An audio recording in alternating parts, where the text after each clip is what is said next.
देविका तट के ऊपर यकायक बाढ़ आने से 2 अधजली जो पार्थिव शरीर थे वो बह गए हैं और उनके साथ 3 ऐसी चिताएं जो हैं वो बह गई हैं जिनका अभी अस्थि विसर्जन होना था। और ये इतिहास में पहली बार हुआ है कि उधमपुर देविका तट के ऊपर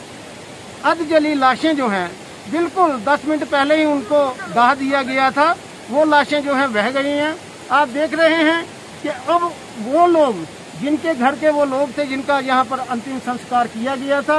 उनको वो पार्थिव शरीर नहीं मिले हैं। अब वो अपने दिल को ढांढस बताने के लिए सिर्फ लकड़ियां इकट्ठी करके यहाँ पर मतलब के सांकेतिक जो है आप कह रहे हैं कि अंतिम संस्कार